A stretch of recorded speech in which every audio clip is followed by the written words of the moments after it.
Rev up your engines!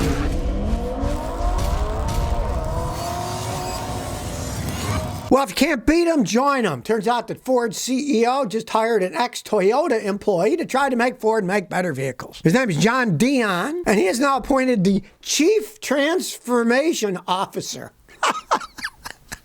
I mean, you can't make this stuff up. Turns out that he worked for Toyota for a while, where they use that Kaizen method, which is gradually improve, keep improving, keep improving.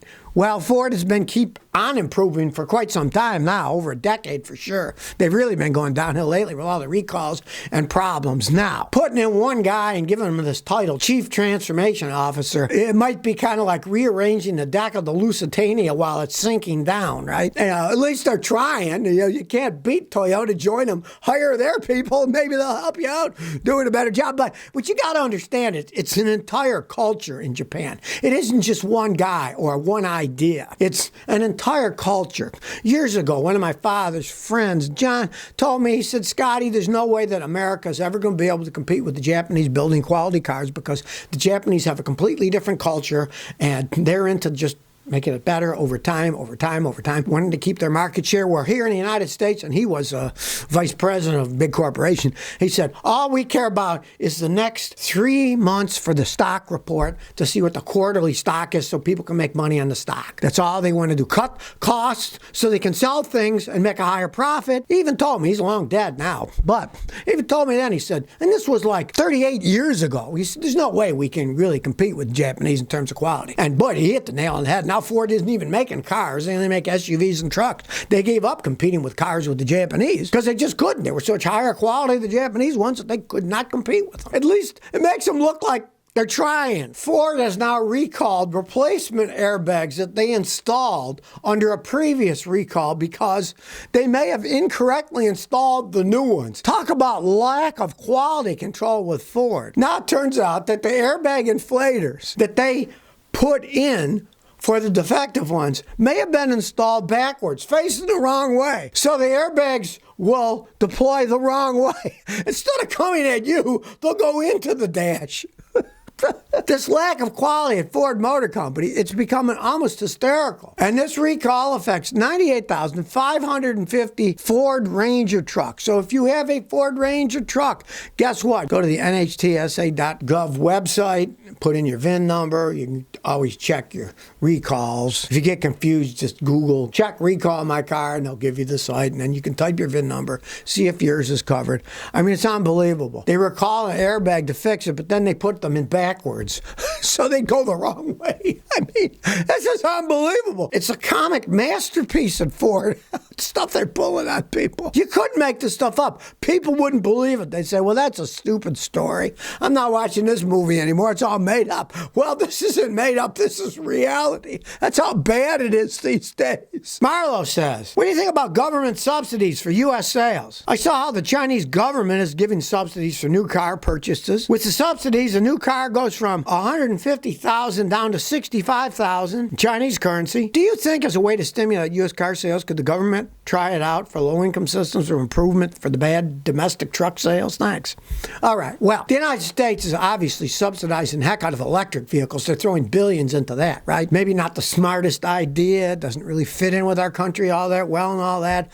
But I kind of doubt that they'll be doing it, low-income citizens to help them out. I mean, they did that cash for clunker thing, right? Which was kind of like that. You get your clunky car, and they give you a credit for buying a new car, right? Well, that was such a joke because if they gave you, say, a $5,000 credit for your crappy old Jeep that was falling apart and got 10 miles a gallon, you'd buy a new car, and the new car salesman, they just jacked the price up of the car $5,000. So actually, they didn't get any money at all. Yeah, I don't think that these businesses aren't sharp, and they see, well, there's government money involved. We'll get as much of it as we can and keep it for ourselves. So I could never see that happen in our capitalist economy because the government doesn't control prices. They'll just raise their price, which is generally what happens. And I think it's a bad idea for the United States government to subsidize private enterprise. I don't think it should be done. Let them fight amongst themselves and do it right. There's supposed to be competition in this country, right?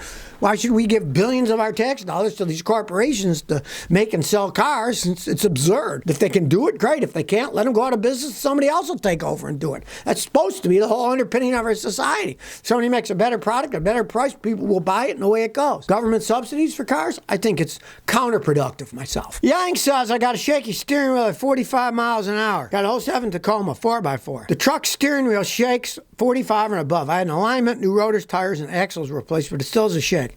Not sure what the problem is. Maybe the gears in the transmission or the torque converter. I would say no to that guess for one main reason. If your steering wheel is shaking, that's not the transmission or the torque converter.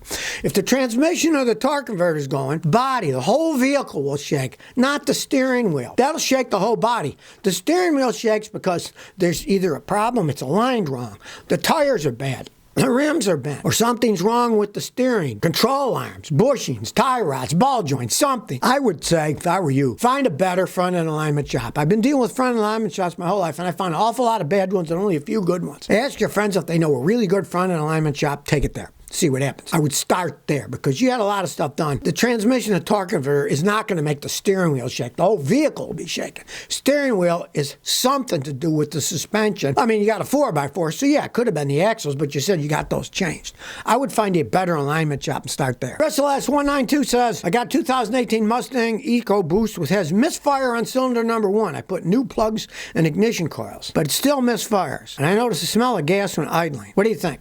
Okay, well, you got to analyze everything. There's no knowing what could possibly go wrong. But you got one of those 4-cylinder EcoBoost Mustangs that puts out 300-something horsepower, and they do it with some insane technology. GDI injection, variable valve timing. There are so many things that can possibly go wrong on that complex system. Realize, a misfire doesn't mean it's a spark necessarily. It can be the blowing head gasket. It can be a problem in the cam system. It can be a problem with the fuel injectors.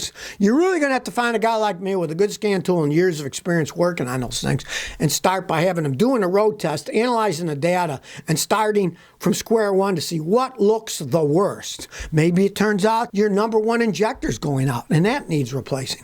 That would have to all be tested out. Now, it can't really be your map sensor because the map sensor affects all 4 cylinders and you would have all 4-cylinder misfires. You would not have only the cylinder number 1. It's got to be something that's tied in with cylinder number 1, the fuel injector on number 1, a blowing head gasket on number 1, maybe a leaking intake manifold gasket that's sucking too much air, making it run lean, making it misfire in cylinder 1. You got to start by analyzing data. 2112 says, I have a Lexus ES300, the knock sensor's gone bad. I don't want to take the engine apart to get to it. I replaced the wiring harness, plugged it in where the old one went, and replaced the sensors. I grounded them and everything works fine. Can I leave it this way? Well, yeah, you can. You're just fooling the computer by putting good knock sensors and grounding them. You got to ground them because they have to have a whole circuit.